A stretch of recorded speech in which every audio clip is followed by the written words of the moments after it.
Hello అందరికీ welcome back to my channel.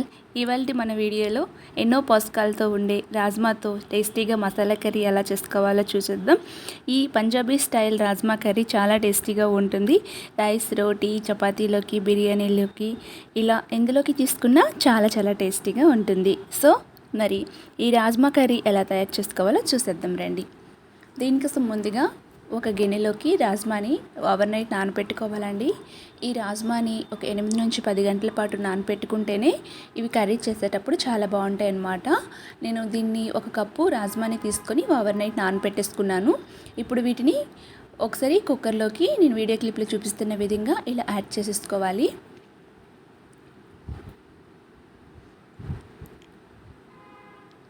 Rajma అంతా కూడా ఇందులోకి వేసుకున్న తర్వాత బిర్యానీ ఆకులు చిన్నవి 2, దాల్చిన చెక్క చిన్న ముక్క, లవంగాలు 2, ఇలాచీలు 2 వేసుకొని కొంచెం సాల్టు, కొంచెం పసుపు, కొంచెం కారం వేసుకోండి. ఇలా తీసుకున్న తర్వాత 1 స్పూన్ వరకు ఆయిల్ వేసుకొని 3 కప్పుల వరకు వాటర్ని వేసుకోవాలి. ఈ రాజ్మా నిండుగా మునిగేంత వరకు వాటర్ని వేసుకొని ఒకసారి బాగా కలుపుకోండి. ఇలా కలిపిన తర్వాత ఇప్పుడు కుక్కర్ని కప్పు పెట్టేసుకొని 8 నుంచి 9 విజిల్స్ వచ్చేంత వరకు దీన్ని ఉడికించుకోవాలి.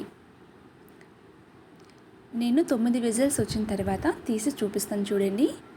రాజ్మా అనేది ఇలా ఉడికితేనే టేస్ట్ అనేది బాగుంటుందన్నమాట.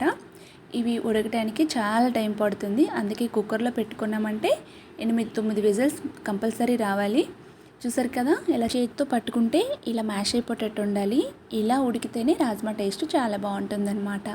సో ఇలా ఉడికించుకున్న ఈ రాజ్మాని మనం కొంచెం గరిటెతో కొంచెం మ్యాష్లా చేసుకోవాలి.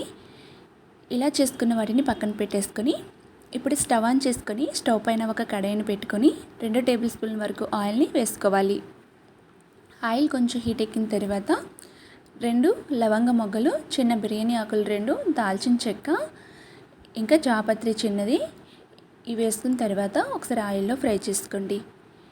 ఇవి ఫ్రై అయిన తర్వాత సన్నగా తరిగి పెట్టుకున్న ఉల్లిపాయ తరిగిని 1 కప్పు వరకు తీసుకోవాలి. అంటే పెద్ద ఉల్లిపాయ అయితే 1, మీడియం ఉల్లిపాయలు అయితే 2. ఇలా సన్నగా వీలైనంత సన్నగా కట్ చేసేసుకొని ఈ విధంగా గోల్డెన్ బ్రౌన్ కలర్ వచ్చేంత వరకు వేయించుకోవాలి. ఇది ఇలా వేగిన తర్వాత అల్లం వెల్లుల్లి పేస్ట్ 1 స్పూన్ వరకు వేసుకొని ఆయిల్లో ఫ్రై చేసుకోండి. అల్లం వెల్లుల్లి పేస్ట్ పచ్చివాసన పోయేంత వరకు కూడా ఫ్రై చేసుకోవాలి. ఇలా అల్లం వెల్లుల్లి పేస్ట్ వేయి ఆయిల్ అనేది ఇలా సపరేట్ అవుతుంది అనేటప్పుడు ఇప్పుడు ఇందులోకి టమాటో ప్యూరీని యాడ్ చేసుకోండి. చిన్న టమాటాలు 2 మిక్సీ జార్లో వేసుకొని ఇలా ప్యూరీలా చేసుకొని ఈ ప్యూరీని ఇప్పుడు వేసుకొని ఫ్రై చేసుకోండి. స్టవ్ని మీడియం ఫ్లేమ్లో పెట్టుకొని ఆయిల్ పైకి తేలేంత వరకు కూడా దీన్ని ఫ్రై చేస్తూ ఉండాలి. ఇప్పుడు రాజ్మాలో కొంచెం స్పైసెస్ని యాడ్ చేసుకున్నాం కదా, ఇప్పుడు ఇందులో కూడా మీ టేస్ట్కి సరిపడే సాల్టు, చిటికెడు పసుపు, 1/2 స్పూన్ వరకు కారం, ధనియా పౌడర్ 1/2 స్పూన్, జీలకర్ర పౌడర్ 1/2 స్పూన్ వరకు వేసుకోండి. ముందు రాజ్మాలో మీరు వేసుకొని కుక్ చేసుకున్నారు కాబట్టి ఇప్పుడు చూసుకొని యాడ్ చేసుకోవాలి. చూసారు కదా, ఈ టమాటో ప్యూరీ కూడా బాగా ఫ్రై అయ్యి ఆయిల్ ఇలా సెపరేట్ అవుతుంది. ఇలా ఆయిల్ అయ్యేంత వరకు కూడా దీన్ని స్టవ్ని మీడియం ఫ్లేమ్లో పెట్టుకొని ఫ్రై చేసుకోండి. ఇలా ఫ్రై అయిన తర్వాత ముందుగా రాజ్మాని మీరు ఉడికించి పెట్టుకున్నారు కదా, ఈ రాజ్మాని కూడా వేసేసుకోవాలి.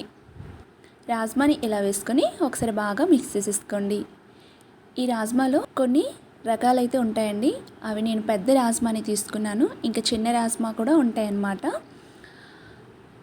సో ఇప్పుడు దీనిపైన మూతను పెట్టేసుకొని దీన్ని 10 నుంచి 15 నిమిషాల పాటు బాగా ఉడికించుకోవాలి. 15 నిమిషాల తర్వాత కొంచెం దగ్గర పడుతుంది, మంచి గ్రేవీ కన్సిస్టెన్సీ వస్తుందండి.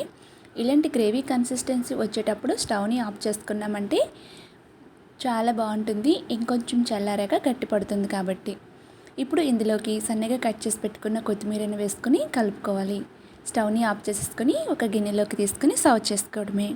ఇంతేనండి, రాజ్మా మసాలా కర్రీ రెడీ అయిపోయింది. చాలా టేస్టీగా, హెల్తీగా, ఎన్నో పోషకాలతో కూడిన రాజ్మా కర్రీ రెడీ అయిపోయింది కదా. వీడియో నచ్చిందా? లైక్ చేసి, షేర్ చేసి, సబ్స్క్రైబ్ చేసుకోండి.